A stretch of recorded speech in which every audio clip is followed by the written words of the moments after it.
Today, I have two very special guests. I have Priyank and I have Uttam, who are the co-founders of Supex. एक ही होता है तो मैं भी उसी सपने को पूरा करने के लिए कोटा चला गया। नहीं, एंटरप्रेन्योरशिप एक जर्नी है, मतलब आपको अप्स एंड डाउन्स तो आते ही रहेंगे। सो मेरा और उत्तम का ना बहुत पोल्स अपार्ट स्टोरी है। मैंने बोला कि यार ये क्या बातें कर रहा है सबका स्टार्टअप। तो पैसे आए शार्क टैंक से, वो किसकी जेब में गए? आपकी, प्रियांक की। प्रियांक, उत्तम में ऐसा क्या दिखा कि उसको अपना को-फाउंडर बना लिया? बट देन वो शार्क टैंक में होता है 1.5 घंटे का इंटरव्यू है, बट उसका 10 मिनट से दिखाया जाता है। Love that. तो सारे रेवलेशंस हो रहे हैं हमारे इस इग्नाइट इनोवेटर्स के एपिसोड में। एंटरप्रेन्योरशिप जो क्या होता है ना, it's about the creative destruction. Aman को हम टारगेट नहीं करेंगे। Our targets for Anupam, Vinita and Namita. Uttam भी बता रहा था कि क्या कोई एंटरप्रेन्योर होता तो रिश्ते हो रहा बहुत मुश्किल हो जाते थे, बिकॉज वो कहता है क्या कमा रहा होगा पता नहीं। Welcome to another episode of ignited innovators. इसमें हम बात करते हैं एंटरप्रेन्योर्स से, स्टार्टअप फाउंडर्स से, जिससे हमें पता चलता है कि एंटरप्रेन्योरशिप वैसी जस्ट एक ड्रीमी स्टेट नहीं है, बट वो बहुत एक मुश्किल पाथ है। उस जर्नी में जितना आपका स्टार्टअप इवॉल्व करता है, उतना ही एंटरप्रेन्योर्स खुद इवॉल्व करते हैं। Today I have two very special guest. I have Priyank and I have Uttam, who are the co-founders of Supex. इनको आपने शार्क टैंक में देखा होगा। I'll not do a lot of introductions. I will let them introduce themselves. Priyank, Uttam, over to you. Yeah, thank you so much, Utkarsh, for having us here. Let me introduce briefly what we. मेरी थोड़ी, मैं अगर खुद को अपने आप को define करूँ तो मेरी थोड़ी डिफरेंट टाइप की स्टोरी है, because I come from a very साधारण मिडिल क्लास फैमिली। मेरे पूरी फैमिली में पूरी सारे गवर्नमेंट सर्विस में वर्क करते, एंड मैं अपनी पूरी फैमिली का पहला एंटरप्रेन्योर। एंड उसके बाद मैंने कॉलेज से ही, मतलब मैं तो ऐसा रहता है कि लोगों को सबका पेरेंट्स का सपना होता है कि लड़का इंजीनियर बने, या तो डॉक्टर बने, या तो सीए बने, एक ही होता है। तो मैं भी उसी सपने को पूरा करने के लिए कोटा चला गया। फिर वहाँ उसके बाद मैंने वहाँ पे जेई दिया। उसके बाद फिर मैं got admission with the IIIT Jabalpur mechanical engineering. तो मतलब बचपन से कुछ प्रॉब्लम सॉल्विंग स्किल तो थी, मतलब कोई प्रॉब्लम को सॉल्व करके उसका सोल्यूशन निकालना है। तो मैंने कॉलेज में एक ईसेल ज्वाइन किया, और वहाँ पे कॉलेज में ईसेल ज्वाइन करने का मेरे कॉलेज की काफ़ी अलमनाई टॉक मैंने सुने। मेरे को कॉलेज में जो काफ़ी सीनियर्स आए उनको काफ़ी सीखने को मिली, जैसे कि मेरे कॉलेज में 2-3 सीनियर ऐसे हैं जो उनकी स्टार्टअप काफ़ी बड़े लेवल पे आए। तो वहाँ से मिल रहा है कि यार कॉलेज में लोग जाते हैं, या तो प्लेसमेंट देखते हैं, या तो गवर्नमेंट जॉब कुछ देखते हैं। तो मेरे को यार कि लोग कुछ एंटरप्रेन्योरशिप एक अलग चीज़ है। तो मैंने भी सोचा चलो एक प्रॉब्लम लेते हैं, उसको सॉल्व कर कि देखते कैसा क्या होता है इसमें, एंटरप्रेन्योर मुझे क्या सीखने को मिलता है। वहाँ मुझे कॉलेज में, मेरा जो कॉलेज है वो काफ़ी हिल स्टेशन पे है, तो वहाँ बच्चों को प्रॉब्लम होती है हेल्दी फूड और हेल्दी फ्रूट्स की वजह से प्रॉब्लम आती है। तो वहाँ भी हमने एक स्टार्टिंग फर्स्ट ईयर एक वेब ऐप क्रिएट किया, और इसमें लोगों को इसमें fruits and vegetables list out किया, और उसको 6 महीने हमने चलाया, और काफ़ी लर्निंग हुई। लोगों को हायर किया वहाँ पे 7 महीने चलाने के बाद फिर मैंने वहाँ से ऑपरेशंस की थोड़ी नॉलेज हुई, because I don't have any particular operation degree. तो वहाँ से एक ऑन ग्राउंड जो डिग्री वहाँ से मेरे को पहले स्टार्टअप से हुई। फिर उसके बाद मैंने अपने कॉलेज में एक और स्टार्टअप किया, होस्ट कंट्री। वो टेक सर्विसेज प्रोवाइडर था, जो स्मॉल SMEs एंटरप्राइजेस को टेक सर्विसेज प्रोवाइड कर रहा था। तो वहाँ से मुझे फुल्ली टेक्नोलॉजी की नॉलेज हुई, जो मेरा ये पूरा जो प्रीवियसली चलता आ रही हो। फर्स्ट स्टार्ट में टेक की नॉलेज हुई, फिर उसी को मैंने सीख कर मैंने दूसरे स्टार्टअप में लगाया। फिर मुझे टेक सर्विसेज सारी मुझे टेक्नोलॉजी नॉलेज हुई। फिर उसके बाद मैंने यहाँ सीख लिया। फिर मुझे जिसको थ्योरेटिकल नॉलेज मुझे चाहिए थी कि एंटरप्रेन्योरशिप वैसे थ्योरेटिकल कैसे वर्क करते हैं, डेटा कैसे वर्क होता है। तो उसके फिर मैं ISB हैदराबाद गया 6 महीने के लिए for summer exchange programme entrepreneurship के लिए। तो वहाँ पे काफ़ी चीज़ें एंटरप्रेन्योरशिप सीखी, एंड उसके बाद फिर सुपेक्स की जर्नी स्टार्ट हो गई, और करंटली मैं सुपेक्स में ऑपरेशंस एंड टेक्नोलॉजी संभालता हूँ। So that's all. Love that यार। So, मतलब ये कीड़ा 18 साल की उम्र से काट गया था, बार काटे जा रहा है। Very cool. मेरा ना ये क्वेश्चन था अगला, मैं पूछने वाला था कि गवर्नमेंट सेक्टर की फैमिली से ये एंटरप्रेन्योरशिप का कीड़ा कहाँ काटा। तो thank you for even answering that, और कैसे आपने हर स्टेज पे एक्सपीरियंस गेन किया to be where you at. But एक बात बताओ, अभी ऐसा लगता है कि अब सब आ गया, या आज भी हालत उतनी खराब होती है जितनी शायद फर्स्ट स्टार्टअप में होती थी? नहीं, एंटरप्रेन्योरशिप एक जर्नी है, मतलब आपको अप्स एंड डाउन्स तो आते ही रहेंगे, मतलब आपको ये पूरी जर्नी, आपको लर्निंग, आपको कभी क्या क्या बहुत सारी मिस होती है कि बहुत सारे एंटरप्रेन्योरशिप में अप्स आ गया तो वो उसको एंजॉय करने लगते हैं, बट इस जर्नी को आपको पूरा पेशेंटली उसको वर्क करना चाहिए, मोटिवेशन डेडिकेशन से उसको वर्क करना चाहिए। हर फेज में कभी डाउन आएंगे तो उसको आपको हेल करना चाहिए, उसको अप्स आएंगे उसको आपको फेस करना चाहिए। तो एक तरह से जर्नी आपको धीरे धीरे चलती रहती है, तो अभी जर्नी चल रही है, देखते हैं कहाँ से। ठीक है, we are enjoying this journey definitely. हाँ, इस पे भी और बात करेंगे। जर्नी चलती रहनी चाहिए और इसमें हम आगे बढ़ते रहे और सीखते भी रहे। Priyank, what about you? आपको ये एंटरप्रेन्योरशिप का कीड़ा कब काटा? सो मेरा और उत्तम का ना बहुत पोल्स अपार्ट स्टोरी है। मतलब उत्तम जैसा भी बता रहा था कि इसकी फैमिली में फर्स्ट एंटरप्रेन्योर ही है, मैं अपनी फैमिली से फर्स्ट सर्विस ओरिएंटेड पर्सन था। So technically, I was among the first persons in my family to do a job. So all my family, all my extended relatives, everyone has been into business, some of the other form. So मैंने अपना वही standard जो उत्तम ने बताया कि सबकी definition होती है इंजीनियरिंग में अच्छा कर लिया, so I got a job in Deloitte. मैंने कहा यार और अच्छा करना है तो MBA कर लो। So all that fad line, you know. So I did my MBA in finance and then उसके बाद मैंने Goldman Sachs में जॉब करा था। तो वहाँ पे उत्तम और मैं दोनों, मतलब मेरे साथ जो कीड़ा काटा था वो उत्तम के थ्रू ही काटा था। बिकॉज इनिशियली एक आइडिया तो था कि ठीक है, entrepreneurship was something that and business was something that is always driven me crazy, but it was the right people, the right team, the right idea that should come at a point in time which helps you devote all your energy and passion into something. So Uttam और मैं लखनऊ में, and I mean it's naturally set कि यार जब idea कब आता है आपको नहीं पता चलता है, बट वो आइडिया को एग्जीक्यूशन में कन्वर्ट करने का एक पैशन होना चाहिए। सो हम और उत्तम दोनों लखनऊ में थे कोविड में। I was working for Goldman सैक्स ओनली देन। वहाँ पे जब मैं जॉब करा था तो उत्तम और मैं कोविड डिस्ट्रीब्यूशन फूड ड्राइव में पार्ट लिया हमने, और वहाँ पे every day we were distributing meals to people, क्योंकि उस समय सब लोग घर पे कन्फाइंड थे।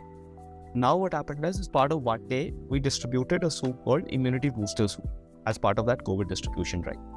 एंड वहाँ पे कई कस्टमर्स का रिस्पॉन्स आने लगा कि ये जो पर्टिकुलर सूप था they wanted it again and something on that parameter. And then Uttam ने मुझे एक दिन रात में कॉल किया कि यार एक काम करते हैं, हम सूप का कोई स्टार्टअप कर लेते हैं। मैंने कहा यार फालतू का बंदा है, कुछ भी हर चीज़ को स्टार्टअप में कन्वर्ट कर लेता है। तो मैंने कहा यार ये क्या बातें कर रहा है सूप का स्टार्टअप। बट फिर उस दिन हमने जब रिसर्च थोड़ा करना स्टार्ट किया, secondary research, then we realise कि पूरे कंट्री में हमने देखा जितने टियर 1 सिटीज़ हैं, मैं ना थोड़ा थियोरेटिकल साइड में अच्छा था, MBA किया हुआ था, तो मैंने इसको यूरो मॉनिटर का एक्सेस दिया। तो we read lot of secondary researches and lot of reports available online, जिसमें ये पता चला कि नंबर 1 सारे फूड के जो प्रोडक्ट्स हैं उनके ब्रांड्स निकलते जा रहे हैं, but there was no brand for healthy soups. And number 2, जितना भी सूप्स इंडिया में डिलीवर हो रहा है, they are all delivered through offline medium, there is no online brand for it. तो वहाँ से हमने 3 महीने अपना बस रिसर्च पे स्टार्ट किया, क्योंकि मैं ना बहुत सेफ खेलता था। तो उसमें आई बिलीव कि यार पहले रिसर्च करो, फिर उसके बाद मार्केट टेस्टिंग करो, एंड देन उसके बाद एग्जीक्यूशन करो। तो ये हमने 3 मंथ स्पेंड किया सिर्फ ideating and researching and brainstorming. उसके बाद 5 मंथ्स हमने मार्केट टेस्टिंग किया। उसके बाद जब कस्टमर से वैलिडेशन हमें मिल गया कि यार बहुत अच्छा चल रहा है, there is good response, then we started with the actual launch in December 21। सो ये मेरा एक जर्नी था which is not even a plan journey, just started that way. So कहीं ना कहीं उत्तम इन्फेक्टेड प्रियांक, ये आज की ब्रेकिंग न्यूज़ है हमारी इस वीडियो की। एंटरप्रेन्योरशिप का एक कीड़ा प्रियांक के ऊपर डाला। बट व्हाट्स इंटरेस्टिंग, आप दोनों ये जो जर्नी शेयर कर रहे हो, सो मैंने जब इग्नाइटेड न्यूरॉन स्टार्ट किया था तो I finally registered it and started working on it in 2020 seriously. But IT का इंसेप्शन कहीं ना कहीं 2016 में हुआ था, तो मुझे 4 साल लग गए वो लीप लेने में। सो आप लोगों के लिए लीप का टाइम में कह सकता हूँ कि इट वाज लाइक एक लाइट बल्ब जला, आहा हुआ और शुरू हो गया। आप शुरू तो नहीं हुई, वही मैंने बताया आपको। तो उत्तम कह रहा था यार कल से स्टार्ट करते हैं। मैंने कहा ब्रो मनी लिमिटेड है, थोड़ा सेव करो, फिर वो MBA में मॉडल्स पढ़ते ही हो आप। पहले सेकेंडरी रिसर्च, फिर प्राइमरी रिसर्च, फिर उसके बाद एग्जीक्यूशन टेस्ट, उसके बाद आप फाइनल एग्जीक्यूशन पे जाते हो। तो हमने वही स्ट्रक्चर्ड मैनर में चला। And I think that in the hindsight that help us I mean gain learnings exponentially and then limit our initially बहुत burn होता है because you test models, some things work, some things do not, and then you iron out the strategies. तो वो चीज़ हमें काफ़ी help की in terms of controlling our initial spends. Love that. No, thank you for sharing that. अब ये दोनों के लिए क्वेश्चन है। सो पहले उत्तम आपसे पूछता हूँ, तो पैसे आए शार्क टैंक से, वो किसकी जेब में गए, आपकी प्रियांक की? इसमें लेकिन अभी पैसे आए नहीं, अभी वैसे नहीं है, ठीक है पूरा ड्यू डिलिजेंस प्रोसेस चल रहा है। राइट। अरे कई लोग को ऐसा लगता है ना कि आज हुआ, आज डील ऑफर हुई, कल अकाउंट पे पैसा, ऐसा नहीं होता है। सबसे पहले जब भी क्या होता है कि हम इन्वेस्टर्स को वहाँ पे जब क्लेम करते हैं, फॉर दैट मैटर शार्क्स को जब हम वहाँ पे क्लेम्स करते हैं कुछ फैक्ट्स, तो शार्क्स के पास उस समय वैलिडेटेड इन्फॉर्मेशन नहीं होती है। राइट। तो जब वो एक्सेप्ट करते हैं डील, तो उसका मतलब एक अंडरस्टैंडिंग ये होती है कि आपने जितना भी क्लेम्स किया है, जो भी आपने नंबर्स फेंके हैं, देयर ऑल राइट। तो उसके बाद एक प्रोसेस होता है ड्यू डिलिजेंस, जिसको शॉर्ट में डीडी भी कहते हैं। तो वो एक हेक्टिक प्रोसेस होता है जहाँ पे हर एक क्लेम्स आपके वेरीफाई होते हैं, हर एक लीगल पॉइंट ऑफ व्यू से, बिजनेस पॉइंट ऑफ व्यू से हर नंबर्स चेक होते हैं, and this is a long tedious process. So that happens, and then उसके बाद जब सब कुछ करेक्ट होता है, then all the documentations happen. Documentations के फॉर्मेट में SHA होता है, which is shareholders agreement, right. Then there are term sheets. तो ये सब जब इतना legal and everything gets sorted, उसके बाद पैसा आता है, और पैसा किसी इंडिविजुअल के अकाउंट पे नहीं आता, it's always to the company's account, जो कि लोगों को मिसकंसेप्शन भी है बहुत ज़्यादा आजकल।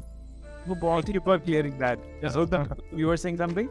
नहीं, ये मिसकंसेप्शन बहुत ही ज़्यादा है कि फाउंडर पूरा जो फंड आता है वो फाउंडर्स के पास आता है, बट किसी को ये नहीं पता कि वो जो फंड आता है वो कंपनी के ग्रोथ के लिए आता है बेसिक, कि कंपनी को उस फंड से कैसे हमें और एक्सपेंशन करे, कैसे और ग्रोथ करे कंपनी।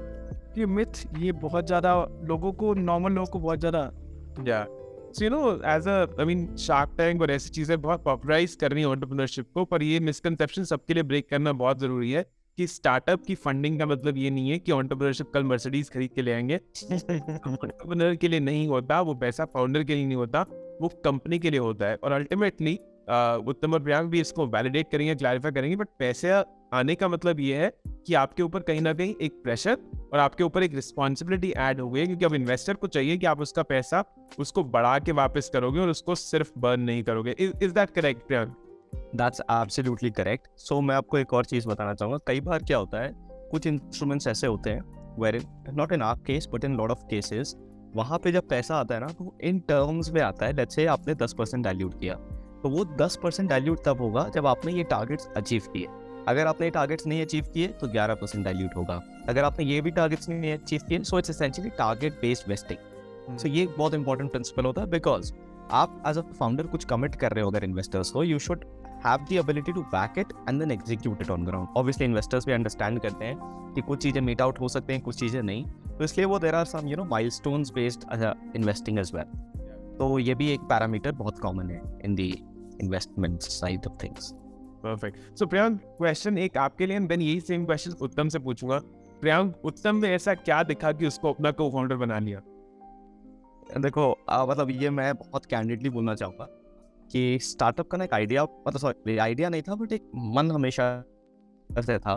बट उस मन के पीछे ना एक पॉइंट ऑफ व्यू हमेशा में रहता था कि मेरी टीम या जो भी मेरे को फाउंडर्स होंगे वो ऐसे होने चाहिए जिनके स्किल्स बहुत कॉम्प्लीमेंट्री हो। मतलब they should not be bearing the same skills that I am bearing, because वो then they don't bring anything new on the table. So myself who've completed MBA, तो मेरा बिजनेस साइड ऑफ अंडरस्टैंडिंग बहुत अच्छी थी। Strategy, finance, मैंने finance में किया था, तो वो मेरा अच्छा था। उत्तम का on the other hand, because he is a triple IT graduate, उसका technology and operations was his expert areas. तो देन आई रियलाइज कि ये जो हमारे स्किल सेट्स हैं, that's very very very diverse and complementary to each other. That's फिर ये मेरा फर्स्ट क्राइटेरिया था कि यार ऐसा ही होगा तभी। मतलब मैंने सोच रखा था मैं अपने बैचमेट्स, MBA कॉलेजेस के बैचमेट्स, या फिर अपने जो इनके सेम सेट ऑफ स्किल्स होते हैं, उनको generally I would have not preferred as a co-founder. So that was one of the best things. तो हम इनिशियली 3 को-फाउंडर्स हम सोच रहे थे, मैं, उत्तम और एक न्यूट्रिशन बैकग्राउंड से this lady, but then due to her personal reason she couldn't join us as a co-founder. तो ये हमारा complementary and diversified skills was one of the most important parameters for us.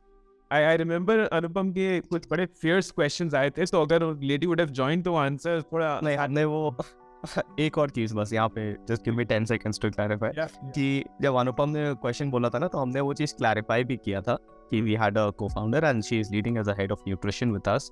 But then वो Shark Tank में होता है 1-1.5 घंटे का interview है, बट उसका 10 मिनट से दिखाया जाता है, तो वो वाला पार्ट कट कर दिया गया था। But unfortunately that was not known to the viewers, but we have a head of nutrition who's handling the entire nutrition space. Perfect, love that. And उत्तम, आपको प्रियांक में क्या दिखा जो इनको चूज किया सुपेक्स के लिए? मुझे दिखने की बात ये है, जब मैं IFT में जब रिसर्च इंटर्न कर रहा था, तो प्रियांक भाई मेरे मेंटर थे। तो एक को भी ना था कि मैं भी एक अच्छे Tier 1 MBA कॉलेज में जाऊँ, वहाँ से अपना MBA करूँ। मतलब उसके बाद मेरे कैट जो MBA के लिए एग्जामिनेशन होते हैं वो मेरे एग्जामिनेशन दिए. I got it call from the top, I think top 10 या टॉप 15 जो मैनेजमेंट इंस्टीट्यूट वहाँ से call from and converted all the ions. उसके बाद फिर वहाँ सुपेक्स की जर्नी स्टार्ट हो गई. राइट. मैंने सोचा कि यार MBA तो कभी भी कर लेंगे, MBA तो Right. 1-3 साल बाद कर लेंगे. स्टार्टअप अभी जो आइडिया है इसको इम्प्लीमेंट करते हैं, बिकॉज आज की डेट में एंटरप्रेन्योरशिप हर कोई कर रहा है और ये आइडिया कल के डेट में कोई और कर लेगा. तो ये Correct. डर भी था. तो इसको फिर वहाँ पे प्रियांक से काफ़ी लखनऊ में भी काफ़ी चीज़ें बात हुई थी एंटरप्रेन्योरशिप में. तो मेरे को भी था MBA तो किया नहीं, तो क्या करते कि एक MBA वाले के साथ काम कर लेते तो MBA ठीक है, ऑन द ग्राउंड भी MBA सिखा देगा प्रियांक. ये मुझे पहली बार उत्तम बता रहा है ऐसा. Love that. सारे रेवलेशंस हो रहे हैं हमारे इस इग्नाइट इनोवेटर्स के एपिसोड में. सो आई एम ग्लैड ये सारे रेवलेशंस हो रहे हैं इस प्रोग्राम में. बट क्वेश्चन अब एक और आता है, यू नो अभी उत्तम यू वर सेइंग कि ये हाईज एंड लोज आते हैं, एक जर्नी एंटरप्रेन्योरशिप. एंड ये मैंने पर्सनली फील किया है कि जब लो पॉइंट होता है तो खुद को रिचार्ज करना है, खुद को वापस पुश करना ऊपर की तरफ, इतना आसान नहीं होता जितना बाहर से दिखता है. एंड मैं एक मेटाफर यूज करता हूँ कि आप ऐसे समझ लें कि एंटरप्रेन्योर जो है वो शेर के ऊपर बैठा है और वो शेर को राइड कर रहा है. बाहर देखने वाले लोग कहते हैं कि वाह कितना बहादुर इंसान है, और जो बेचारा एंटरप्रेन्योर होता है वो कहता है मेरी तो फटी पड़ी है कि मैं शेर के ऊपर बैठा हूँ, मुझे नहीं पता कहाँ जाना है, लेकिन मैं फिगर आउट कर रहा हूँ. So what has been that one lowest point that you experience, may be पिछले स्टार्टअप्स में उत्तम या अभी, that was very hard to overcome, and how did you overcome that? Overcome की बेसिकली जो मेरे पुराने जो दोनों स्टार्टअप थे, तो वहाँ से मेरे को एक चीज़ तो क्लियर हो गया था कि मैं बहुत रिस्क टेकिंग बहुत ज़्यादा हूँ.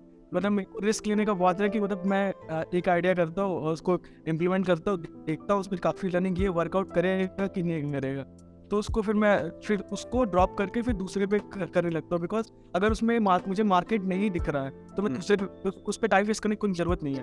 फिर वहाँ से फिर मैंने जो रिस्क टेकिंग थी, बिकॉज एंटरप्रेन्योरशिप जो क्या होता है ना, it's about the creative distraction entrepreneurship. तो एंटरप्रेन्योरशिप में क्या होता है जो हाईज एंड लोज, जैसे लोज में क्या, जैसे अभी हमें अपनी सुपेक्स में हम बात करें तो हमें अप्रॉक्स जब हमने पहला सीड राउंड अपना रेस किया था दिसंबर 2021 में, तो अप्रॉक्स 5 से 6 महीने चलाने के बाद तो उस टाइम में पूरी तरह से फंड हमारे तब खत्म हो गए थे. अब समझ में आ रहा है हमें ब्रांड को कैसे रन करना है, कुछ समझ नहीं आ रहा है. तो बिकॉज मेंटर से हमें काफ़ी गाइडेंस मिली, बट वहाँ पे हमने जो थोड़ा जो फंड था वो हमने अपने फ्रेंड्स एंड फैमिली से उठाए कि मतलब उसको धीरे धीरे सस्टेन करने के लिए, बिकॉज वो उस समय इकोनॉमिक डाउनटर्न काफ़ी ज़्यादा चल रहे थे. तो हमने, बिकॉज ऐसा था कि हमें 2-3 महीने चलाएंगे ब्रांड को और फंडिंग उठाएंगे और ब्रांड को और एक्सपेंशन करेंगे. पर हमें कमिटमेंट मिल भी गया था. तो उसके बाद because of that economic scenario जो आया, जो उस समय inflation and everything, so then उन्होंने बैकआउट कर लिया and then we were left high and dry. भाई अब क्या करना है? वही वो बहुत ज़्यादा लो मोमेंट था हमारे लिए, काफ़ी कुछ समझ नहीं आ रहा था क्या करना है वहाँ. देन उसके बाद फिर हमने डिसाइड, हम 3 बैठे थे, मैं उत्तम मेंटोर, तो हम लोगों ने डिसाइड किया कि देखो कहीं ना कहीं से चलाना है, we have to run this show. तो देन वी डिसाइडेड कि मेरा जितना काम है, जो स्ट्रैटेजी, फाइनेंस एंड मार्केटिंग था, that was all online based, right. मतलब मैं लैपटॉप से कर सकता था. It was more towards, I mean it was not कि मुझे किचन्स में रहना है. That's where we decided that I continue my job for some time till the time the funding situation happens, and I continue to invest significant portion of my salary to cover the losses. तो वहाँ मैं दिन में फिर job करता था और रात में मैं और उत्तम, you know, like 11 to 4 we used to work and strategize on certain elements. तो वो वहाँ पे ऐसी जर्नीज भी रही जहाँ पे it was very a moment of fatigue for us. कि अब समझ नहीं आ रहा था कि कब खत्म होगा, when this would happen, and then you know the Shark Tank happened, and then Thank you. I think what you're sharing both of you is so instrumental. So जो listeners देख रहे हैं, creative destruction की बात करी तुमने, I think it's such a powerful phrase कि एक entrepreneur होने पे आपको वो जो creative destruction पे आपका जो focus है बहुत high होना चाहिए, क्योंकि ऐसे moments ज़रूर आएंगे जब, जैसा कि प्रियांक को saying, fatigue आएगा and आप give up करना चाहेंगे. जिनको नहीं पता, Goldman Sachs में अगर आप job करते हैं तो it's not like a 20-30 hour a week job. It's almost 50, 60, 70 घंटे I think Priyank would put into that job. But उसके बाद रात को 11 बजे से अगले दिन सुबह 4 बजे तक फिर अपने स्टार्टअप आइडिया पे. सो पैशन अगर स्टार्टअप आइडिया में कन्वर्ट होता है तो उसके पीछे बहुत सारी मेहनत जाती है, बहुत सारी मेहनत जाती है. बट एक क्वेश्चन आप दोनों के लिए, जब वो फटीक होना शुरू हुआ था तो क्या एक चीज़ थी that help you hold on to कि ये ड्रीम तो पूरा करना है यार? तो मैं बताता हूँ इसका आंसर. एंड आई थिंक ना, जब भी मतलब ऐसा नहीं था कि हम पूरा परपेचुअल लॉस में रहते थे, but it was days and moments where we were in loss. तो हमें ना एक एक्सेल शीट मेंटेन करते थे वेयर इन जितने भी कस्टमर्स के पॉजिटिव रिस्पॉन्सेज आते थे वो हम उसमें डालते जाते थे। जो भी जैसे डिटेल्ड कॉल्स होती थी जिसमें पॉजिटिव रिस्पॉन्सेज रहते थे तो we used to just put in green colour. And then जब भी हमारा वो ऐसा लो मोमेंट होता ना, जब समझ नहीं आ रहा क्या करना है, we just used to go to that Excel sheet. वहाँ पे वो कस्टमर रिस्पॉन्सेज पढ़ने लगते थे, तब पता था यार ये हम ही ने बिल्ड किया है, इतने अच्छे रिस्पॉन्सेज आ रहे हैं। तो वो जो कस्टमर डिलाइट एंड सेटिस्फैक्शन वाला पॉइंट जब हम रीड करते थे तो एक अलग सा किक मिल जाता था। So I think that was one of the motivating pieces of that helped us overcome that lows. So customer delight factor and the value that we had created for the customer through our SoupX, I think that was the most motivating aspect for us.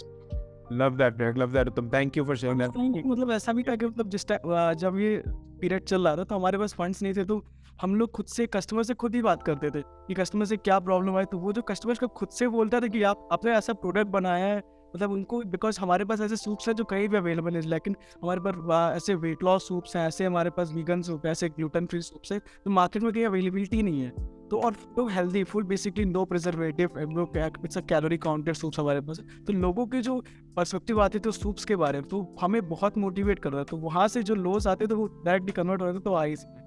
तो समझ में इसको journey को continue रखते हैं। Excellent excellent. And life experience ये सब apply होता है। मैं जब लोगों को कोच करता हूँ उत्तम प्रियांक, तो मैं उनको समझाता हूँ कि जब लो मोमेंट चल रहा है ना, तो एक बार पीछे मुड़ के देखो कि यार काफी लंबा रास्ता हम तय कर रहे हैं, कुछ तो ठीक कर रहे हैं, तो आगे भी पहुंच ही जाएंगे। एंड आई थिंक वो हम सबके लिए बहुत इंपॉर्टेंट है। बट जैसे आप लोग भी शार्क टैंक में आए और भी शार्क टैंक से जो एक वाइब क्रिएट हो रही है एंटरप्रेन्योरशिप के लिए, तो क्या आपको लगता है कि ये ओवर ग्लैमराइज हो रहा है, या मतलब क्या इसके बारे में क्या कमेंट करना चाहोगे कि is entrepreneurship being over glamorised in India and across the world? I would not like to say कि over glamorized हो रहा है, but the entrepreneurs are now getting that due credibility. Number one, because it has become talk of the town. Because पहले क्या होता था, करते पहले भी struggles यही थे, पहले यही सब सेम पैरामीटर्स आते थे, बहुत लोड होते थे, creative destructions was a thing even before. But point क्या होता था ना कि फैमिलीज में एक्सेप्टेबिलिटी नहीं होती थी एज एन एंटरप्रेन्योर। एंटरप्रेन्योर्स के लिए उत्तम ही बता रहा था कि क्या कोई एंटरप्रेन्योर होता तो रिश्ते होना बहुत मुश्किल हो जाते थे, बिकॉज वो कहता है क्या कमा रहा होगा पता नहीं। सो वो चीज़ पहले भी था, but now with the Shark Tank episode, एक तो इसको जो एयर टाइम मिला है that is one of the best air times. Number two, जिस चैनल पे एयर हो रहा है वो हर घर में चलता है, एंड देन विद दैट अब एंटरप्रेन्योर्स को सेलिब्रेट करने लगे। So that journey has started being celebrated in the country, and every family knows कि what are the rewards, what are the risk and rewards of being an entrepreneur. So that's the acceptability has penetrated a lot. तो उसको आप कई लोग कह रहे हैं कि it's being glamorized or something, but then I would say it's not glamorized but acceptability of entrepreneurship in the country.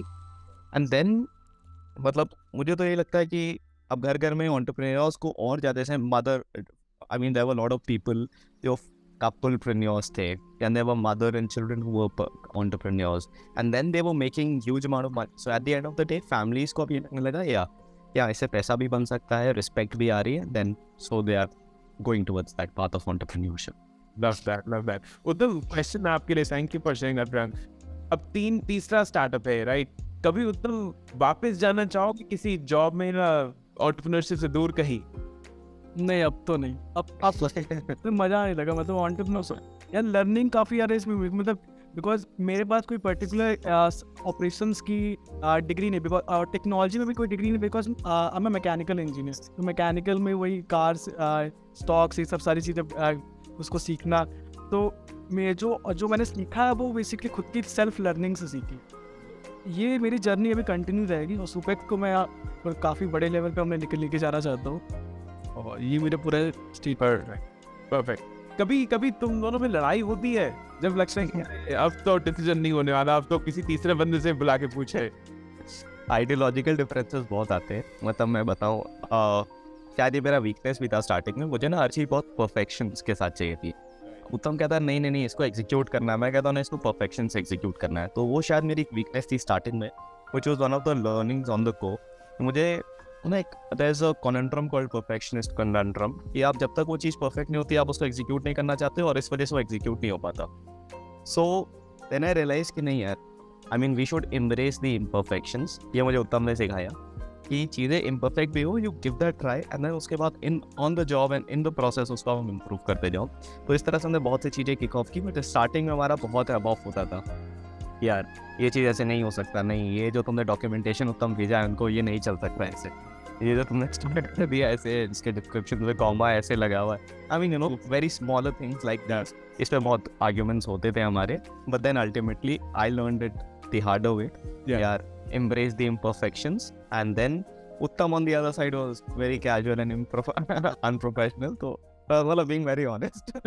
So No, it's absolutely perfect यार, ये candid कौन उत्तम, what is your side of the story? हाँ ये बताओ यार। बड़े की है मतलब स्टोरी मतलब काफ़ी डिफरेंट थी। मतलब जैसे प्रोफेशनल मैं तो पर्टिकुलर कोई जॉब नहीं किया, मतलब कॉलेज से निकल के तुरंत स्टार्टअप कर लिया।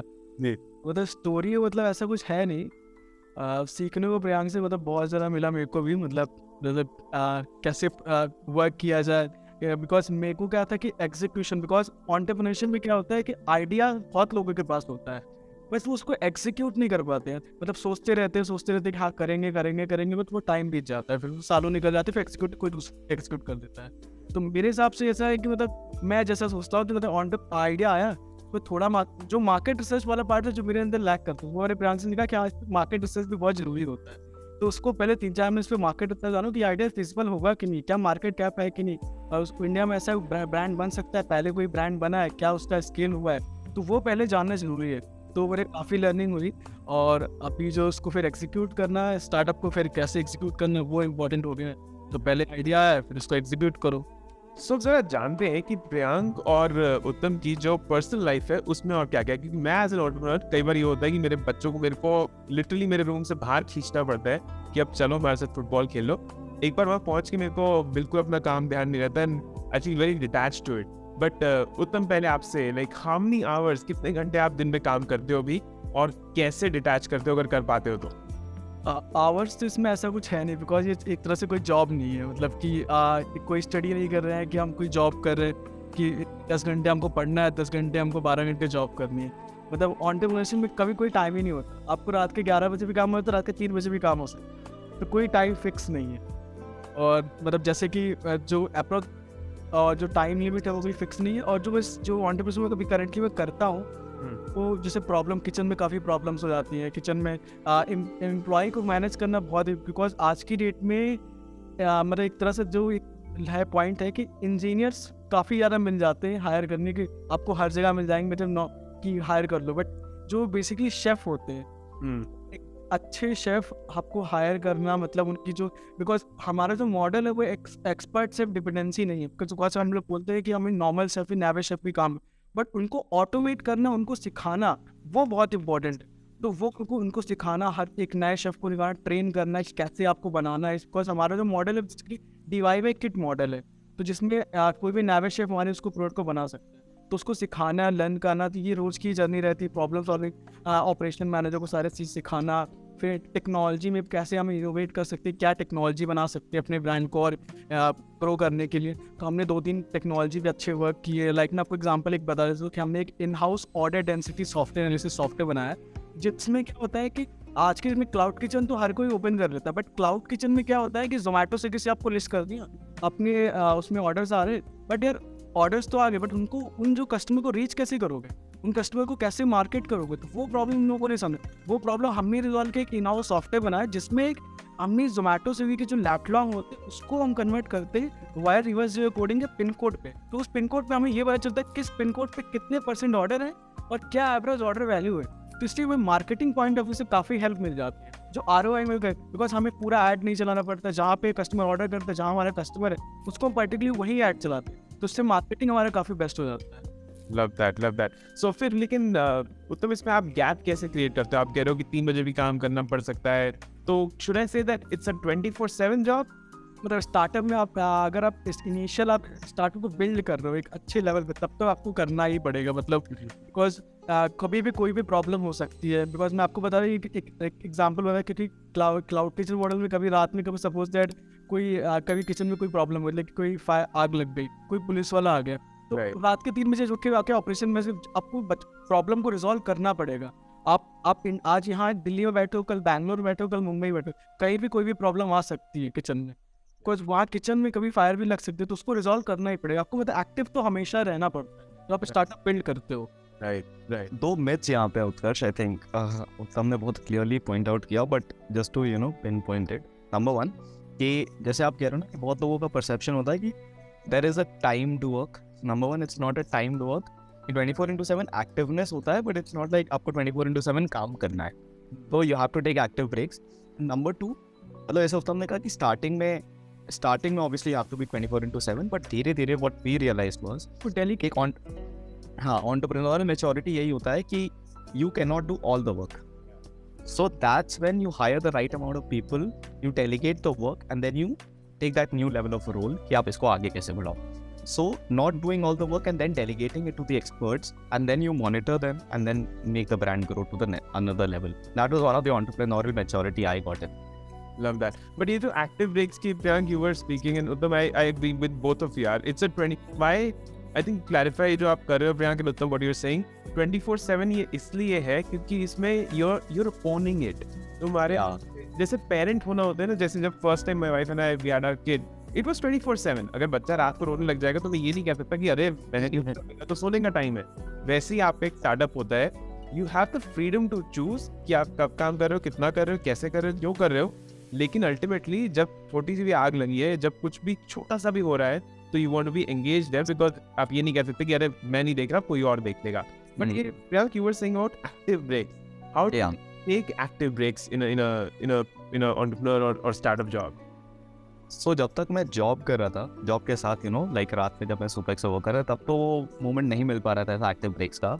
But after like now the things look little streamline, तो मैं I go for evening swimming sessions every day now. So these are some of the ways to recharge ourselves, because मैंने ये लगा कि यार 12 घंटे 15 घंटे, it's not about time counted work, it's more about how productive you can be per unit time invested. So वो चीज़ मुझे ये रियलाइज हुआ कि if you take quick times to recharge, जैसे कभी कभी I used to go to meditation, I have taken a Cult subscription, तो वहाँ पे मैं योगा सेंटर्स भी मिल जाते हैं, स्विमिंग सेंटर्स भी मिलते हैं। So I naturally go there for all the active breaks through the day. What about you, Uttam? How do you take your active breaks? Sir active break के लिए मैं तो बेसिकली हर रोज मैं तो जिम करता हूँ, तो वहाँ से मुझे एक्टिवनेस काफ़ी मिलती है कि बिकॉज वहाँ पे मुझे अपने आप को पुश करने का मिलता है कि मैं अपने आप को इस पर पुश कर सकता हूँ कि इसको मैं कर सकता हूँ अपने स्टार्टअप को, क्योंकि वहाँ दोनों मैच करती कि मैं वहाँ पे वेट उठा रहा हूँ, मुझे कभी जिम में एक्सरसाइज कर रहा हूँ, तो अपने आप को डेडिकेटली मोटिवेट करता हूँ कि इसको और बेटर करना, मुझे और बेटर करना, तो सेम मैच करती मेरे स्टार्टअप से। सभी एक्टिव ब्रेक हर रोज जिम की है और रनिंग की है, तो ये सब मेरी जर्नी है। Excellent, thank you. अगर मौका दे भगवान की रिवाइंड करके सुपेक्स के उस फर्स्ट डे पे जा सके, तो क्या डिफरेंट करोगे आप? पहले उत्तम आप बताओ और फिर प्रियंका आप बताओ। डिफरेंट तो मतलब उस टाइम पे मतलब ये जैसे कोई भी आइडिया होता है स्टार्ट, जैसे हमें क्या था, एक था कि फंडिंग इजीली मिल जाती है। हमें ये नहीं पता था कि मतलब, क्योंकि पुराना जो मेरा जो दोनों स्टार्टअप था, मेरे को उसमें कहीं फंडिंग रेज नहीं किया, मैंने प्रॉब्लम देखा, उसको रिसॉल्व किया, उसको बना दिया, 6-7 महीने चलाए, उसमें काफ़ी अर्निंग हुई, उसको बस कॉलेज की लाइफ में इंजॉय किया। बट फुल फ्लेज स्टार्टअप जैसे सुपेक्स जो ऑप्शन में स्टार्ट किया, तो वहाँ से हमें जो समझ में आया कि यार स्टार्टअप में फंडिंग इसलिए मिल जाएगी, आपको इस पर लगे रहना पड़ेगा आपको, क्योंकि हमने जो फंडिंग के लिए अप्रॉक्स मतलब एक दिन में अप्रॉक्स 500 to 600 ईमेल्स हम इन्वेस्टर्स को सेंड कर, उसमें से रिप्लाई सिर्फ ओनली 1%। वो भी हमारा काफ़ी लॉस हुआ कि यार रिप्लाई नहीं आ रहा, फिर लगे रहे उसमें 2-3 महीने 4 महीने उसमें लगे रहे। तो वो हमें जो मिथा की फंडिंग मिल जाएगी, स्टार्टिंग जैसे आपने ब्रांड स्टार्ट किया, मार्केट रिसर्च किया, आइडिएशन स्टेज पे गए, आपको सबसे पहले इन्वेस्टर को पिच भी करना चाहिए कि मतलब उस टाइम पे, क्योंकि आपको लगे रहने, ऐसा नहीं सोचना चाहिए कि मतलब हमको फंडिंग मिल जाएगी, इसलिए आपको अपने प्रोडक्ट आइडिया पे, रेवेन्यू पे हमेशा उसको और पुश करते रहना चाहिए। तो वो हम जो प्रॉब्लम जो हमने सुपेक्स में पहले लगाया, तो उसको हम अभी जब करते तो उसको और बेटर से इन्वेस्टर को और अच्छे से रीच करते और प्रोडक्ट को और बेटर बनाते। ये जर्नी थी। सो पीछे पड़े रहो बेसिकली। व्हाट उत्तम इज सेइंग गाइस कि अगर कुछ भी करना चाहते हो, एंटरप्रेन्योरशिप एक चीज़ है जो हम तीनों में कॉमन है, इसलिए हम उसकी बात कर रहे हैं। बट अगर आप जॉब करना चाहते हो, आप पीएमटी क्लियर करना चाहते हो, आईआईटी और एमबीए करना है, whatever the hell do you want to do, बस उसके पीछे पड़े रहो और एक भी दिन एक भी स्टोन अनटर्न नहीं छोड़ो। क्योंकि जैसा उत्तम इज सेइंग, लाइक इमेजिन करो 500 ईमेल कर रहा, और एक का भी आंसर ना आए तो एक दिन, 2 दिन, तीसरे दिन, पांचवें दिन तो खुद भी इंसान कहेगा 2500 में से 5 ही रिस्पॉन्ड कर रहे हैं, मैं तो कर नहीं रहा ईमेल. बट या एब्सोल्युटली, थैंक यू उत्तम, that's very valuable. Priyank, what do you think, what would you do differently if you get an opportunity? मतलब मुझे लगता है ना कि पर्सनली हमारे स्पेस में, और या फिर for that matter any entrepreneur, वो अपने एक्साइटमेंट और एक्सुबरेंस जो होता है ना कि यार ये भी कर लेंगे, ये भी कर लेंगे, उसको थोड़ा सा एक बार रियलिटी की नज़रों से भी देखना चाहिए कि वेदर दिस इज रियलिस्टिक और नॉट. मतलब obviously vision, having a good vision is obviously very great, but वो जो बहुत से लोग, हम लोग ने भी बहुत ये गलतियाँ की थी, हमने रियलिटी के लेंस से इस चीज़ को नहीं देखा. फॉर एग्जाम्पल, हमने ये सोचा यार फंडिंग उठेगी, ये करेंगे, उसके बाद ये करेंगे, उसके बाद ये ब्रांड तो इंडिया लेवल का बन गया. बट हमने ये नहीं सोची अगर वो फंडिंग चैनल क्लोज हो गया तो हमारे पास बैकअप क्या है, you know. So creating that backup is also very important from the checks of reality. And number 2, what if plan A does not work, what is the plan B in order to sustain that? तो वो पहले से सोच के चलेंगे. For example, in the midway around May 2022 में we were out of a runway. अब हम क्या करें, तो हमें इतनी प्रॉब्लम्स आई जिसकी वजह से 1-2 महीने we were on a growth plateau हो गया था हमारा, because we were completely, we both were involved in कहाँ से अब कैसे क्या करें to in order to run the show. तो वो चीज़ अगर हम पहले से प्लान करके चलते कि हाँ यार नेगेटिव भी हो सकते हैं, उसको हम कैसे करेंगे, तो हमें शायद वो सिचुएशन ना ही होती and we would have made it even bigger at that point in time. So ये चीज़ I would suggest to all the entrepreneurs and for anyone for that matter. So create those सब plans कि अगर एक चीज नहीं succeed होती तो भी आपके पास एक और रास्ता होना चाहिए, कि यू नेवर नो कौन सा रास्ता. मतलब पैशन को रियलिटी के चेक से भी एक बार देखना बहुत जरूरी है. Absolutely, reality checks. So realistic होना बहुत जरूरी है. ओवर कॉन्फिडेंस में ये मत कहो कि मैं जहाँ हाथ लगा दूंगा वो सोना हो जाएगा, जरूरी नहीं है कि वैसे. अब थोड़ा बिहाइंड द यार उत्तम और प्रियांक, आपकी शार्क टैंक में जब 1.5 घंटा आपने शार्क से बात करी, कौन सी शार्क है जो सबसे फियर्स लगा आपको या लगी? उत्तम. ये तो सभी को पता है. मुझे नहीं पता, बताओ, आपके मुंह से सुनना चाहते हैं हम. मतलब वहाँ पे मतलब हम पिच कर रहे थे, जो पिच होता है अप्रोक्स हमारा 1 to 1.5 आवर्स का पिच होता है, जो लेकिन करके 3 मिनट में लोगों को दिखाते हैं. तो वो 1.5 घंटे मतलब ऐसे वहाँ पे जो क्वेश्चन पे क्वेश्चन आ रहे हैं, मतलब सारे शार्क पहले तो प्रोडक्ट को टेस्ट करें. वहाँ जो मोमेंट आया जब अनुपम को जब टेस्ट नहीं समझ में आया, I think Aman, right, sorry for Aman को जब टेस्ट पसंद नहीं आया, तो वहाँ पे हम समझे यार टेस्ट तो हमारा वो बेस्ट सेलिंग आइटम, वो टेस्ट कैसे समझ नहीं आया. बिकॉज जो हमारा स्मोक चिकन है वो हमारे आउटलेट में सबसे ज़्यादा बेस्ट सेलिंग है नॉनवेज आइटम पे, और वो अमन को समझ नहीं आया. तो वो जो, और उसके बाद फिर जो अनुपम ने जो क्वेश्चन किए nutrition point of view, because हमारे पास हमारी जो तीसरी को फाउंडर जो हमारे साथ गई नहीं थी, तो वहाँ पे प्रियांक को मतलब उस आंसर्स को देना पड़ा कि मतलब ये सब चीज़ें होता है. बट वो भी प्रियांक ने काफ़ी चीज़ें बता रही थी कि हाँ ये सही है. उसके बाद वो चीज़ें दिखाई नहीं गई वहाँ उनके पॉइंट ऑफ व्यू से. तो फिर मतलब हमको ऐसा लग रहा था कि नमिता हमको फंड कर देंगे. एक मोमेंट ऐसा आया था कि बिकॉज नमिता काफ़ी क्वेश्चंस पूछ रही थी हेल्थ कॉन्शियस लेकर, तो हमने काफ़ी क्वेश्चंस दिए थे, तो हमको एक पॉइंट पे लगा था कि नमिता हमको फंड करेगी. बट अनुपम के पॉइंट ऑफ व्यू से उन्होंने भी आउट हो गए. फिर पीयूष को भी काफ़ी बेटर लगा, बिकॉज प्रियांक से तो काफ़ी खुश थे, बिकॉज उन्होंने काफ़ी फाइनेंस की नॉलेज, फाइनेंस पे सारे काफ़ी क्वेश्चन भी थे. हमारा रेवेन्यू सुन के, बिकॉज 1 साल के ब्रांड में हमने इतना ARR इतना वहाँ पे दिखाया था, तो वो पीयूष काफ़ी खुश थे. लेकिन पीयूष को भी हमारे ब्रांड को लेकर उनको हेल्प तो कर पाते, लेकिन कोई ऐसी पर्टिकुलर, बिकॉज पीयूष पर हम टेक्नोलॉजी बैकग्राउंड, तो D2C से मतलब हेल्प देगा, फिर वो उनको आउट हुआ. बट जो विनीता मैम थी, वो उनको बेसिकली हमें जो हमारी जो जेन्युइनिटी है वो उनको अच्छी लगी, और दैट्स है वो सी फंड्स अस. तो क्या फील हुआ था Priyank? Why don't you answer the question? जब फाइनली वो लिखा आता है कि डील क्लोज, क्या महसूस हुआ था अंदर से, क्या हो रहा था? सो पहले ना मतलब हम शायद उस समय लास्ट 3-4 पिचेस उसके पहले गए थे, तो बहुत पॉजिटिव हमें मिल रहे थे यार, बहुत अच्छा आपका प्रोडक्ट बहुत अच्छा, क्योंकि हम अभी तक दिल्ली में सब कुछ टेस्ट मतलब किसी को टेस्ट भी कराते थे. It was all in Delhi. अब पहली बार हम जब अंदर भी गए 3 मिनट के पिच में, सबकी आंखें बहुत अच्छी थी यार, कि हमें वो साइन ऑफ कॉन्फिडेंस दिख रहा था कि बहुत अच्छा चल रहा है हमारा. और जैसे अमन ने टेस्ट किया, उसने क्या पसंद नहीं आया, हमने कहा ये तो हमारी आदत ही नहीं सुनने की फॉर प्रोडक्ट. तो फिर अब ना हम दोनों एकदम वो हो गए, एक थोड़ा डिप ऑफ नर्वसनेस आया, बट हमने कहा यार अभी इसको ओवरकम कर लेते हैं तुरंत, इंस्टेंट, और फिर आगे सुनते क्या हुआ. तो जैसे फिर अनुपम का फीडबैक्स आने लगा, आई थिंक हमारा गया काफ़ी अच्छा था, बट कुछ पार्ट जैसे उसमें से जो वैसे पार्ट्स होते हैं ना ऑब्वियसली, क्योंकि टीवी वाले को प्रोडक्शन को भी they have to look at from the lens of TRP, तो वो कुछ पॉइंटर्स उनको दिखाने होते हैं वैसे, which we acknowledge that was right. तो कुछ पॉइंटर्स उसमें हमारे अगेंस्ट द फ्लो गया, कुछ चीज़ हमारे साथ बहुत सपोर्ट में गया। So Piyush particularly was very happy with us, but उनको लगा कि वो पर्सनल स्पेस में अपने उनके स्किल से वैल्यू ऐड नहीं कर पाएंगे।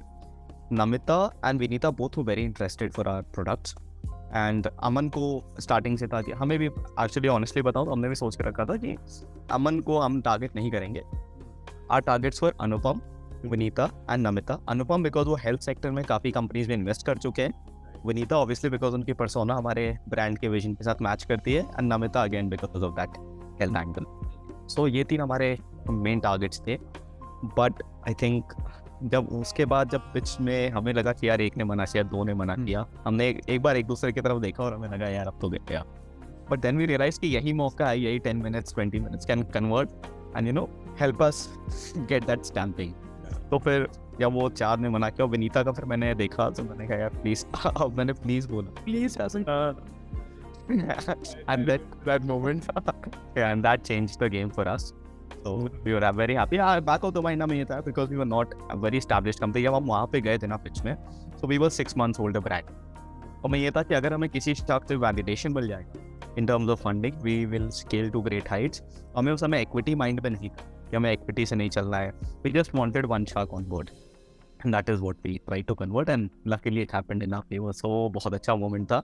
बट देन जब हम बाहर आए तो इतना सारे हाईज लोज, इतने सारे हाई लोज हो चुके थे कि हम दोनों को बिल्कुल ही समझ नहीं आया था कि हमें मिली भी है कि नहीं।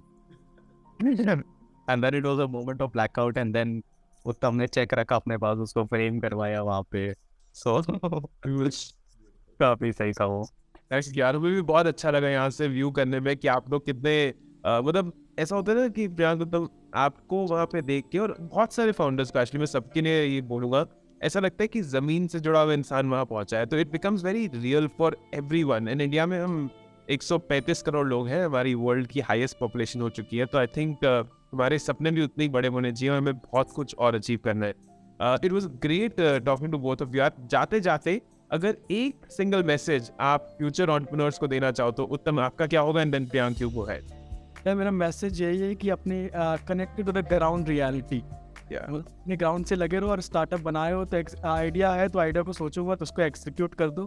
2-3 महीने उस पर मार्केट रिसर्च करो कि आइडिया फिजिबल करेगा कि नहीं, और उसको एक्सिक्यूट करके देखो कि प्रोडक्ट चलेगा कि नहीं, और उसके बाद तुम्हें काफ़ी अप्स एंड डाउन्स आएंगे तो उसको फेस करो, बिकॉज एंटरप्रेन्योरशिप काफ़ी एक जर्नी है, तो आपको इस जर्नी को आपको चलना पड़ेगा।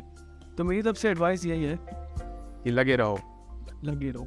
ठीक है प्रियांक, व्हाट डू यू मैं तो कहूँगा यार, embrace the challenges, number 1, and number 2, if you're in a B2C segment like ours where customer end product आपका customer में जा रहा है, so no matter how you know like how diverse your team is, how big your team is, but वो customer delight factor जो है ना, कि आप customer से दिन में you take out time specifically, block some time in the calendar, speak to the customers, तो वो जो हमें इंसाइट्स मिलती है ना, वो शायद हमें कोई रिसर्च से, कोई अपने लेवल के एनालिसिस पे नहीं मिल सकती। तो till today like we are obsessed with customers, तो हम दिन में चाहे जितना भी बिजी पैक्ड स्केड्यूल हो, we always take out some time to speak to some of the customers. And एक भी कस्टमर रेटिंग ऐसी नहीं होती जो हमारे ग्रुप पे हमारे पूरे सुपेक्स मेंबर्स का ग्रुप है, वो एक पॉजिटिव या एक नेगेटिव रेटिंग भी आती है ना, उस पर बहुत डेलिब्रेट डिस्कशन होता है in all our WhatsApp groups. So that is the level of obsession we have with customers review and customers delight. So I think that becomes very important for this is specifically for D2C brands like us. Love that. Thank you Uttam, and thank you Priyank for being here. I hope जो budding founders हैं, entrepreneurs हैं, उनको बहुत कुछ मिला होगा आज, and we wish you all the best। हम सुपेक्स के सूप्स पीते रहेंगे। अमन को टेस्ट अच्छा लगा ना लगाओ, लेकिन वो ऐसे ही द्वारका दिल्ली में अवेलेबल होगा। I am going to order that and have it. Thanks for being here, and जो लोग देख रहे हैं, please keep liking and sharing these videos so that we can make wisdom go viral. Ignite neurons on a mission to touch 1 billion lives positively.